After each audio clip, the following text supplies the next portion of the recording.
everybody and welcome back to another video, and if you're here for the very first time, it's an absolute pleasure to meet you.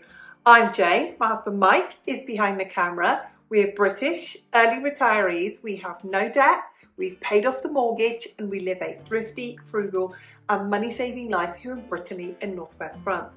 And every Friday we bring you something food related, and this week is all about how to build a pantry but on a budget. I'm going to share some little examples with you of why it is so important.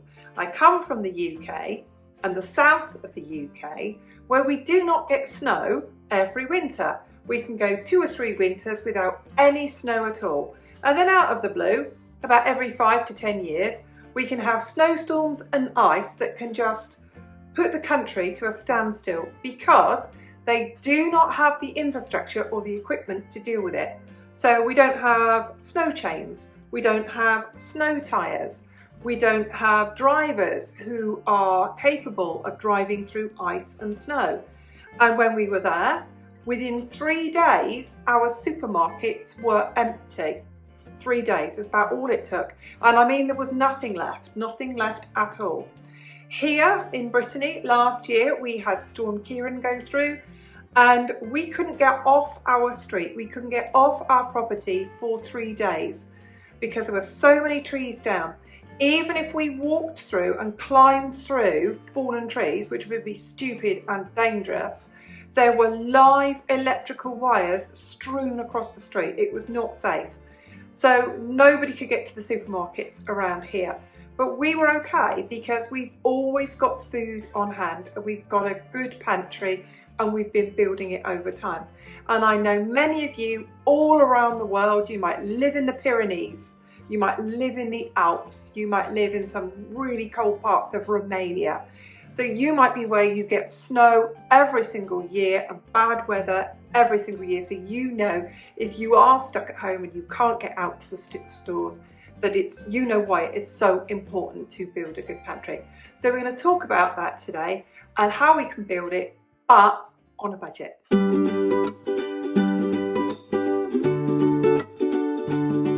A while ago somebody asked me about doing a video about stocking up on a budget, and I thought I'd share with you things that we can buy a bit at a time, maybe 1 a week, 2 a week, to stock up on. Now I'm going to just pan slowly over everything on my table today. I didn't pay for any of these. I have accumulated store loyalty card money. So it means if I've paid for something in the past, for example, chicken, and I got 34% back on my card, then I've accumulated about 55 euros. And what I've done is I've now got the money back and I'm spending it on all of this. So effectively, what I've got now is free, all free. Now you're not always going to have a system like that, but if you've got coupons, if you've got money off vouchers, it really is the best thing that you can do to stock up on and when the sales are on. So I'm going to go through slowly what I've got and why I bought it and how it helps me stock up on a budget. Now I'm going to share with you how we buy milk here. It's long life milk. This milk is going to last us until the 11th of August of this year. Now in the UK, you can buy long life milk. I know that is true. So in the UK, if you've got a bit of spare money, then that is something that you can stock up on. And I would advise you to keep it in the cupboard, dark and in the cool, and check on your dates. It'll last a good few months. So that's a really good thing that if you can. And here, this is the only kind of milk we have, but in the UK, UHT, ultra heat treated milk, long life milk, is sometimes cheaper than fresh milk. So that's a really good thing to stock up on.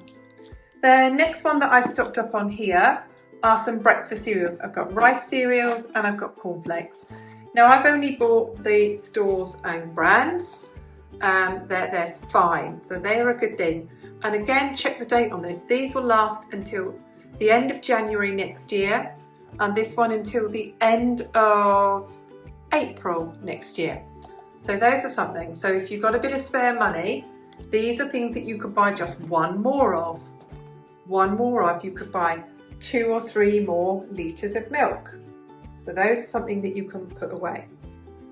The next one, and it's so expensive at the moment, is sugar. If you bake, then you're always going to need a bag of sugar. Sugar doesn't go off. It's something that, again, if you've got a bit of spare money, you can build all this up by buying 1 sugar a week. And I've got here applesauce. So that's something else that you could buy, just 1 more a week, 1 more applesauce. I've also got the back here, I've got non-food items. Plasters, sticky plasters. I cut my finger the other day. There it is, cut finger. And it reminded me that we always need plasters. And they are expensive. So that's something that just 1 packet a week, or to add to your first aid cabinet. You could buy 1 packet of paracetamols 1 week, or the next week 1 box of ibuprofen, or like I have, a packet of plasters. And let's go back here of non-food items. I've bought 2 cans of oven cleaner. Now, cleaning products, if you buy the own brands, are always cheaper, and they're something that you can stock up on and put away, and they're a good thing. So again, you could buy 1 more oven cleaner a week, or as I have here, 1 more window cleaner.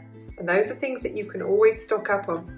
I've bought some of the supermarket's own brand laundry brightening. It's if you've got any stains or anything's a bit grubby, you can pop that in. And that at £2.80 is a bit expensive, but it is something that you can just buy once a week.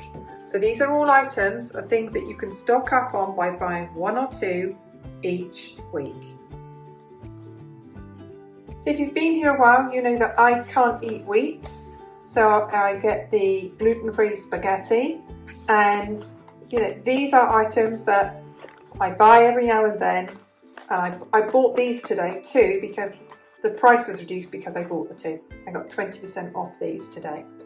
So these are items again. So each week you could buy another bag of pasta or another bag of spaghetti. And then thinking of beauty products, things that just you can put away. Each week we like to put aside 10% of our budget to go into long-term storage. So if that is £75 a week, that's £7.50 a week that I'm going to put aside for stock building. And you can see what I've got at the moment. I bought 2 soaps. This is like the generic version of Dove soap. I find it perfectly okay. And then I've got some hair conditioner. And again, it's the supermarket's own brands. And the reason I bought the supermarket own brands of absolutely everything today is because of all of this was about €52 on my card that I could spend for nothing. I wanted to get as much for my money as I possibly could. Another really good thing that is brilliant to put away into your stock cupboard. I know I have seen lots of American cooks use chicken broth or beef broth ready-made. I don't know if you can get these, but these are just stock cubes, and they've got no artificial flavourings, they've got no palm oil in them. So, and for $1.25, that's 15 times, and I only have to add them to hot water.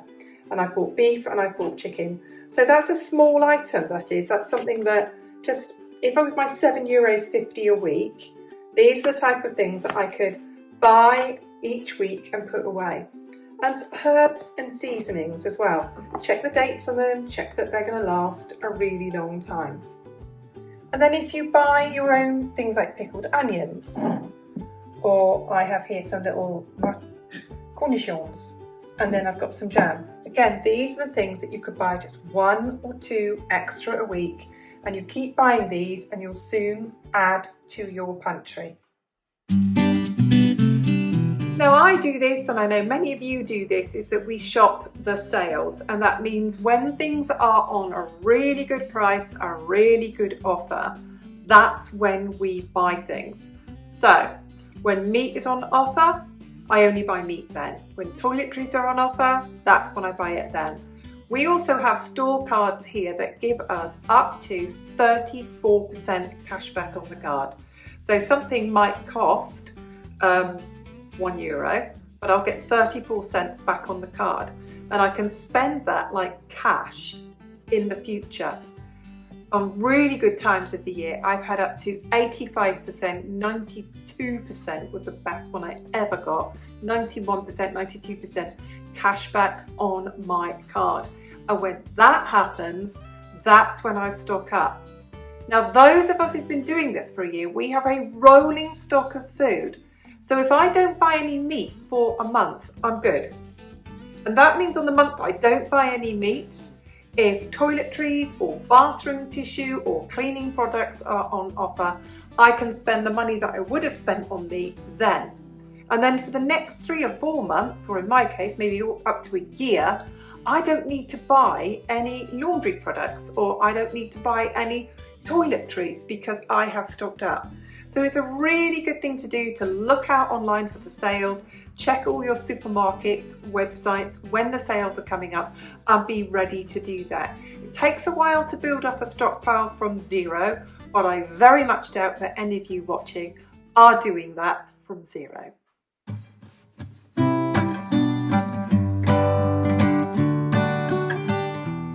There's many ways that you can set aside a budget for building up a pantry, building up a stockpile. We have a hard and fast rule with us that in any month we put 10% of whatever we're buying into food that lasts a long time, or non-food items. So 1 month it could be all the toiletries, 1 month it could be all the laundry products. Now, my budget is either €300 for a month, which is a low month if we haven't got a lot of money, or if it's a good month and it's a more amount of money, it's 400. So 10% of that will be £30 1 month and £40 another month to build our stockpile. And that's what I've done this month. So I also, when I'm building that stockpile with that amount of money, I'm also shopping the sales. So I never buy toiletries unless I can get them on offer. I never buy toiletries unless I can get them on a cashback price, or I'll never buy toiletries unless I'm buying them in somewhere like Lidl. So there's other ways that we can fund this. So when we take our budget, we take from top to bottom. We have our money that we save, we have our sinking funds, and then we have our long-term savings, and then we have all of our living expenses. The little bit of money that's left, our buffer, we call our discretionary spending. And this month, for example, it's €150. And I'm quite happy when there are really good sales on. That would be something that I can put away for months on end to go into that discretionary spending, that buffer. I've also got that buffer from no spend months. So if I've got no spend months, and for me, January, February, March were all no spend months. So I've got that little bit of money that I've put aside from all of those that stays in our current account. And that means, again, if a really fantastic sale comes up, an example being on the 25th of April, my local supermarket is doing 34% cashback on frozen food. That includes meat, that includes fish, some really expensive items. And I have literally cleared 2 drawers in my freezer, and I will be filling that up to get 34% off those prices. I'm not leaving them in the shop at that prices because, like I said to you so many times, I never like to pay full price if I can get it at a sales price.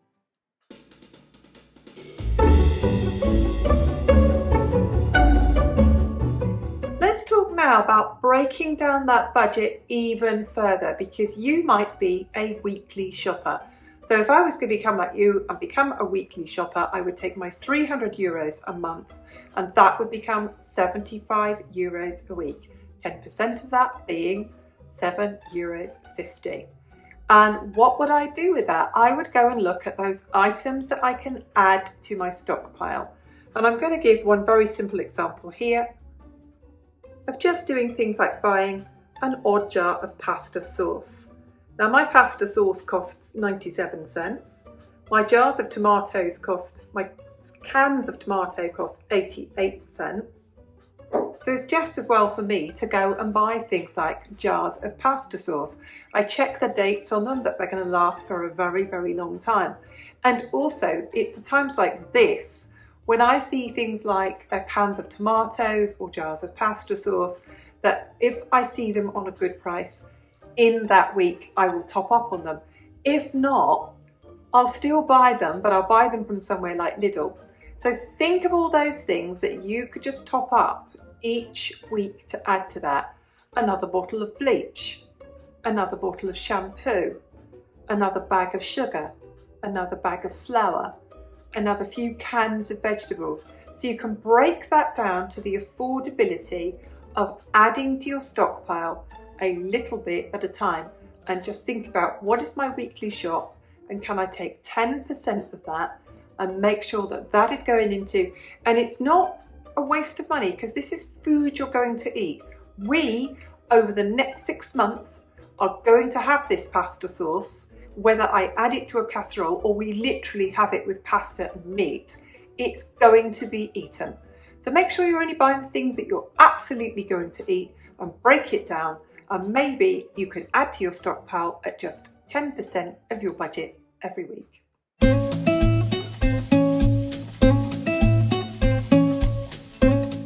Now at the back here are all the things that we all need to have in our pantry for whenever we need them, and that's obviously some tinned vegetables. I've got baked beans, I've got white beans in tomato sauce, I've got whole mushrooms.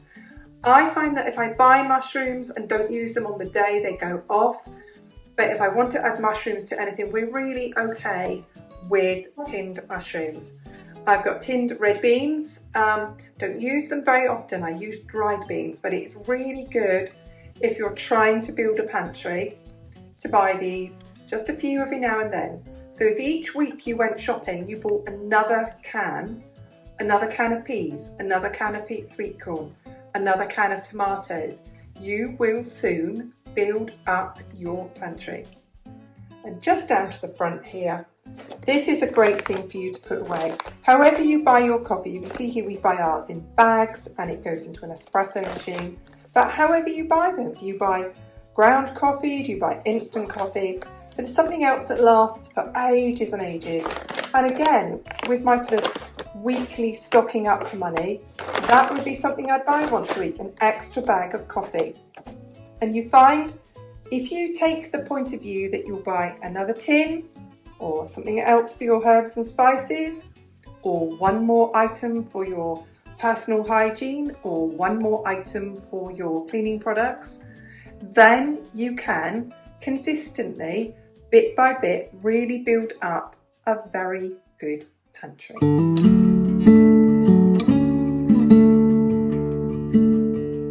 Now, when we think of building a pantry, we always think of food, and it's important to buy a small amount of food each week that you're going to put away into long-term storage. But when you've got to a point that's your own capacity, and you know how much that is, if it's only the two of you, or you've only got 2 children, or there's only you and your parents live with you that you're looking after, you know your personal capacity. Well, you then have the opportunity to spend a little bit more money, of that's 10% each week, or 10% a month as we do, to buy non-food items. And these can be the most expensive things in our shopping cart. Toothpaste can be ridiculously expensive, toiletries can be crazy prices, and those are the times that we start looking for the store brands and when any items that you do like are on sale. Let's talk about the other things that I stockpile. Sorry about the echo, I'm in the bathroom. So whenever I buy things like shower gels, I always buy them when they are on offer. So for these, I got 33% back on my card. When I bought toiletries, when Super U had an offer on, again, I had 34%. I got a voucher, a coupon for next time, so the next time I bought them, I got 34% off. Same again when I go to the supermarket, I stockpile when I can get toothpastes on offer. I got my shampoos, but all 34% off.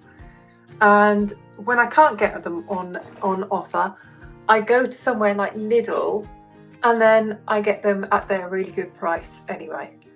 And then other things like, you know, toilet cleaner. Again, they were original price $1.55. I got them with cash back, so they cost me 95 cents. So that's what I do to build up my stockpile. And lots of frugal people will tell you all about shopping the sales to get the best price to build your stockpile. If you watched my video back in January, you'll know I bought all my laundry liquid back in January, and laundry liquid is normally $3.59 for 2.2 litres of laundry liquid, and I got one buy one get one free at $1.79 a bottle. So you can see there I've still got 6 bottles of laundry liquid left, and they last me a long time. Each bottle lasts me almost a month. If you saw my last video, you'll see that I got my bathroom tissue absolutely free, again on a cashback. Dog food is in here because it's just a convenient, nice place to keep it. But there is my washing up liquid. Again, I got those for 32 cents each because those were buy one get one free, and there was no maximum amount I could buy, and I bought the maximum amount. So there you go. It's how we frugal people build a stockpile.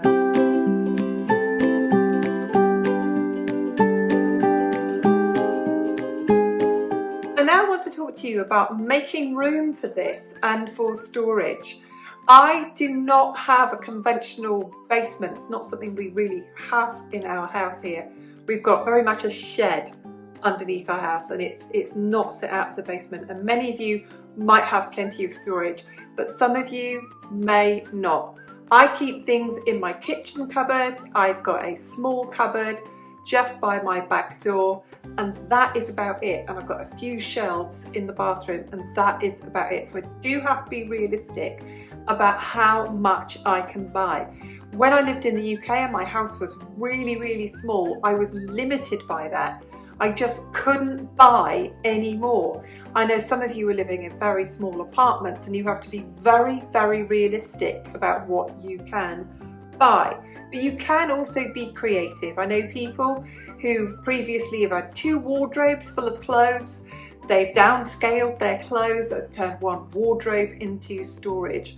I've popped up shelves in the bathroom. I've popped up shelves above the washing machine, literally in a cupboard.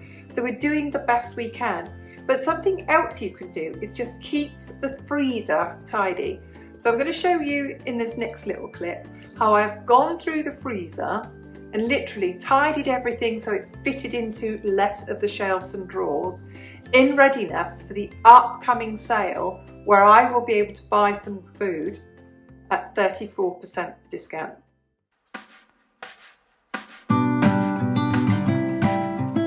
Down in the basement in my freezer and talk to you about how I've built up my meat stockpile. So when legs of lamb were on offer, they're normally about 30 to 35 euros each. When I could find them at about 15 to 18 euros each, I bought 4 and I've got 3 left. Now I've been down here moving things around in my freezer. Take out that spare piece of chicken and pop that in there, because I now have 2 empty compartments because I've moved everything around.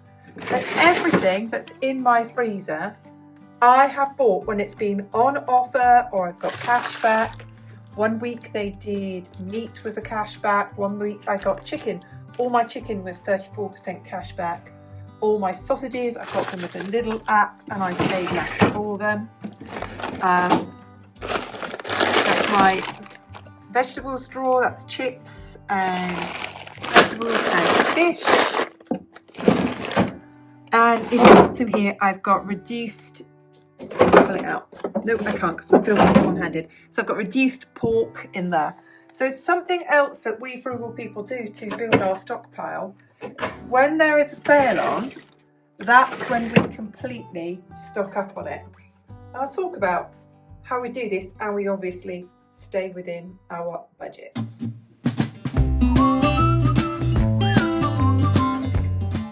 Now, in comparison to many people, we have a lot more food than some people and a lot less food than other people. I would say we could easily go one whole month without shopping at all for anything whatsoever, and we'd have enough food here to eat. The meals might get a bit interesting, a bit strange, but we'd have proteins and vegetables and fruits, albeit frozen, albeit tinned, we'd be okay. We have long life milk. I've got flour in the cupboard for making bread. I've got frozen chips. I've got instant mashed potatoes. I've got tinned potatoes. I'm good for quite a long time. And I am sure you are too. And all of us know the importance of keeping that food in our house and our food at hand, because we never know. I mean, here in France, we can get really freaky weather that I'm not used to as a British person, and I'm learning to deal with it. You know, power outages for 8 days, supermarkets that can't take any money because they don't have any power, or their lorries can't get to them because of storms. So there's a multitude of reasons, aren't there? And there's one last thing that I want to share with you is, at the moment, with increases in food prices all of the time, they're not leveling out and they're certainly not coming down. It is so important now to flex with our budget, like I was suggesting with you, the 30 to 40% that would be your budgeted money for buying extras. Whether that's extra that you buy it because it's on sale, or if there are no sales, you could keep that money back until there are, or you could just buy pantry items that you know that you are going to need. Pasta sauce being a good example. And it's just a little bit of a way of helping us get through this cost of living crisis by making sure, as I've shared with you today, that as much as possible that we buy, not paying the full price. Thank you so much for watching. Thank you to everyone who leaves a comment. Tell me about your pantry. I wonder who's got the biggest pantry, who's got a year's worth of food stucked away.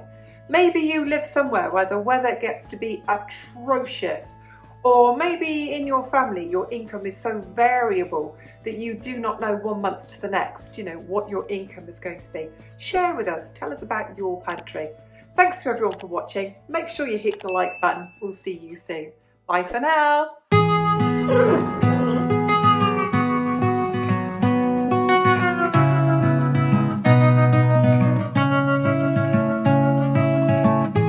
Right.